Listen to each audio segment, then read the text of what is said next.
G'day everyone, welcome back to Clooney Garage. In today's video, the 500 horsepower LS build continues, plans for 2022. Let's get there.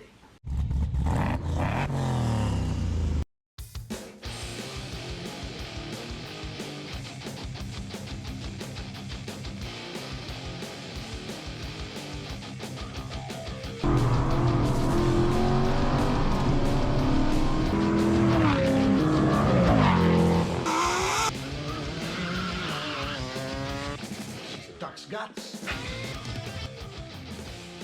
Well, Happy New Year everyone. Hope Santa was good to you and hope you got lots of presents. We've got some goodies for our engine here. Now, many of you may have seen previous episodes of this 500 horsepower build and you've probably been wondering what the hell's been going on. Well, there's been a little bit of a health situation in the world, as you might have guessed, and that's put a bit of a pause on different projects we've had, including this engine here. But without further ado, we're getting back into it for 2022.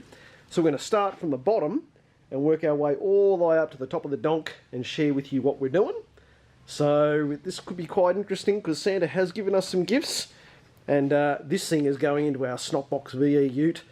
So we can hopefully crack a 110, a bit more horsepower down the main straight.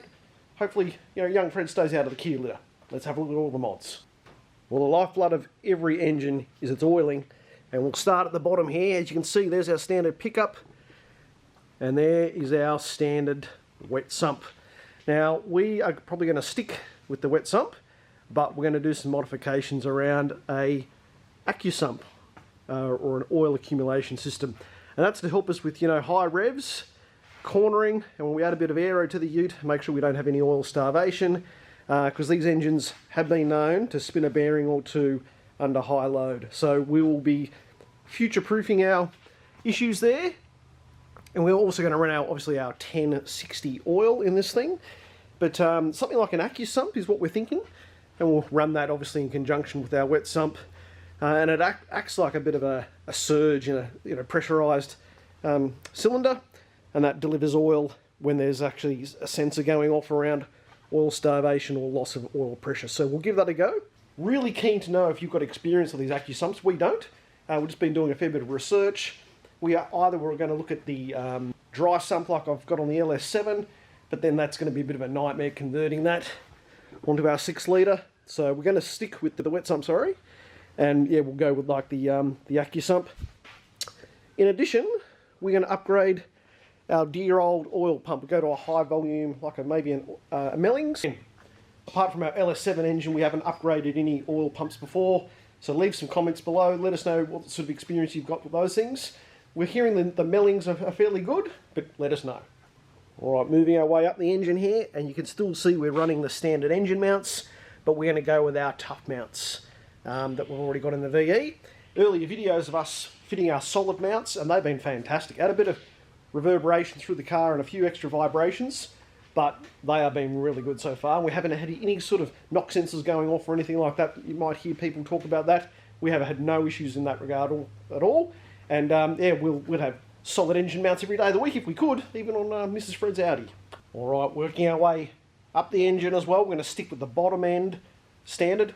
It's not going to be a stroker. We're going to have the standard crank, conrods, pistons. They are in perfect condition, by the way. 110,000 kilometres on this car, and we've just been cleaning the domes up a little bit and preparing our block. But the whole bottom end assembly, apart from maybe changing a couple of bearings here and there, we're not going to touch because they are perfect. This is an automatic car as well, and it was a dead stocker. And hopefully I can share with some photos from you. And I actually picked up this engine about 12 months ago, and it's just been sitting here in storage securely. You know, no humidity, nice and dry here. It's been in perfect condition. All right, next modification is the camshaft. Have a listen to this.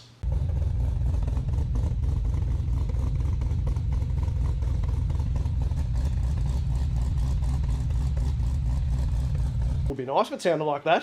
I think it's going to sound even more choppier than that, because we've gone with us a custom Brian Tooley Stage 5 road race camshaft. Have a look at the specs here. There is the lumpy stick just there, and I've just pulled it out of its plastic so everyone can see it. Work of art. Can't wait to see and hear what this cam sounds like. We love a big lumpy cam, and This cam will be quite different to Clooney's cam. Clooney's cam is a supercharged cam. This is obviously a normally aspirated cam, but the chop will be, we can't wait. All right, once you've upgraded your cam, you have to get rid of these lifters. These are just absolute trash, these things. So these are the AFM displacement on demand lifters that you get with an L77 engine. The big spring-loaded things here. That's one of the normal roller lifters that are in it, but we're going to go with LS7 lifters and with brand new bucket trays as well.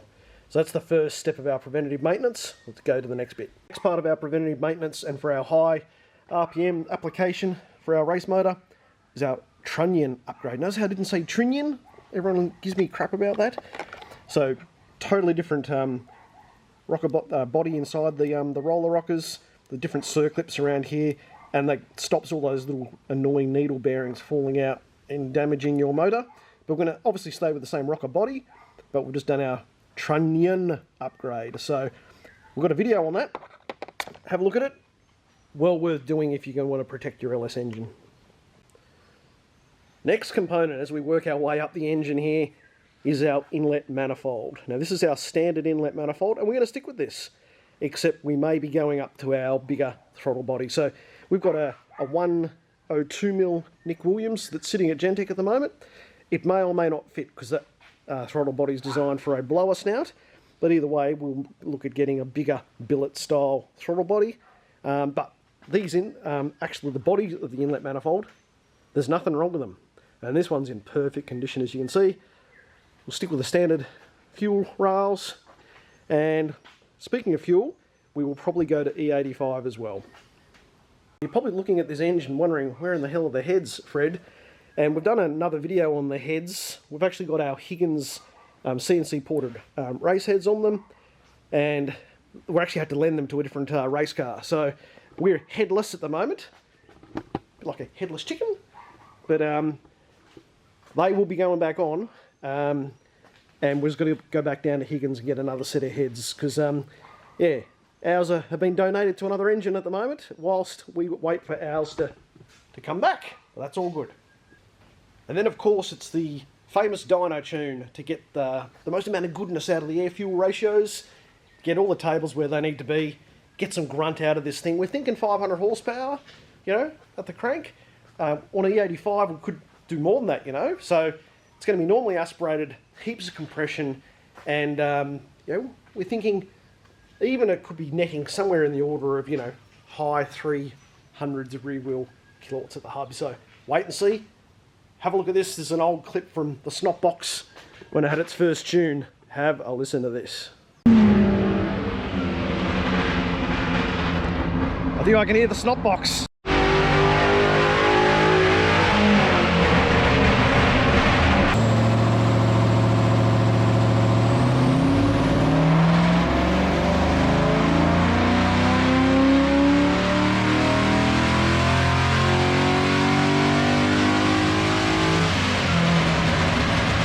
Alright, so then the last modifications to get this engine in and fitted with all the other remaining bits. We're going to keep our OTR intake. We've got our brand new radiator, that'll stay. We will probably do something different here with our power steering. I've got like a billet design that withstands high temperatures and pressures. We might upgrade Frankie's catch can, but then again it might stay, you never know. And apart from that, oh that's right, we're going to do a massive sort of airbox delete over here with all the fans and condensers and all that sort of stuff. Got to get rid of the last bit of the power steering, that's got to go. Air conditioners has already gone, but we're going to do something very interesting here with all our heater hoses. So you can actually get them to do a return line back onto themselves, but don't do a dodgy on that and stuff it up. So we will get our friends from Gentech to help us on that, and then we'll be ready to go. Alright, so let us know what you think. There's a few mods there. We're going to do all this in 2022. We wanted to do a lot of it in 2021, but as I mentioned, we've got a few other race cars building at the moment. The global health situation has not been the best. We had to put this one on pause, but it's coming back. And because we're actually at the maximum of our power levels at the moment with the current setup in the ute. We're doing the 111s. It's got a heap more time left in it. Like I think with a clean lap, I might be able to crack a 109 if the stars align. If I can get my tyre pressures and suspension set up. And with this extra grunt, you know, who knows? I don't want to be a betting man, but it could be a 107 in it. That'd be pretty special for a ute, a big heavy car like that. But we just can't wait to hear what this thing sounds like, and it'll feel and go a hell of a lot different. It'll really crack open with this cam. Frankie's destined to put a light and flywheel on it, so it cracks open like a sprint car motor. We'll have to wait and see. That'd be pretty cool. Sitting there like the old days at Trial E. Anyway, keep watching.